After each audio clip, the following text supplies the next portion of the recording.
Democrats and Republicans remain in a standoff. President Trump is suggesting a more drastic measure to reopen the government. Let's go to Emma Withrow from the Fact Check team. And this is being called the nuclear option. It would drastically change the way the Senate operates. Yeah. Tell us more. Yeah, absolutely it would. I mean, so the nuclear option, which is officially known as the reform by ruling, is really when only a simple majority of senators passes a new Senate precedent. So basically the Senate doesn't have to rewrite its official rule book to get rid of the filibuster. It can really just reinterpret the rules if they have 51 votes to agree with them. So how would it all play out if Senate Republicans got on board with the nuclear option to just get rid of the filibuster? So from my understanding, a senator would challenge how a rule is being applied. The person running the floor makes a ruling, and then the full Senate can vote on whether or not to uphold or overturn it. So a simple majority, 51 senators to vote on that to overturn the ruling, that new interpretation then would become the new precedent. It's really a way to change the system without the supermajority that's normally required to change the rules on paper. But even Republican senators have said that they wouldn't be willing to take this approach because it would open Pandora's box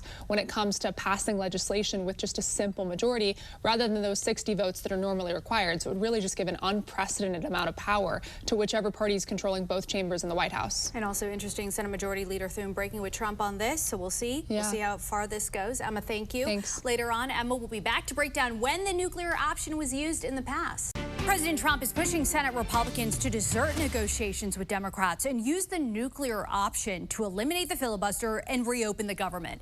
This comes as we are on the cusp of breaking the record of the longest government shutdown in American history. Let's go to Emma Withrow from the Fact Check team. And earlier you explained the context behind the nuclear option. Tell us more about how many times this has been invoked. Yeah, so both parties have pushed this button at one point or another. In 2011, also in 2013, the Democrats used the nuclear option to reinterpret a rule so executive branch and lower court judicial nominees could be advanced with a simple majority, not 60, which is the supermajority. Also in 2017, Republicans applied the same precedent to Supreme Court nominations, ending the 60-vote threshold there as well. So yeah, definitely both parties have used it at one point or another. Yeah, and for various reasons, such as nominations, as you mentioned. This time it's for legislation, and that seems to be, you know, the key difference here in this instance, right? Yeah, that's the big sticking point. It's about the legislation now. I mean, the main concern for both Republicans and Democrats is that if they change the rules to get rid of the legislative filibuster, passing legislation without the required supermajority of 60 votes would give a whole lot more power to whichever party has control of Congress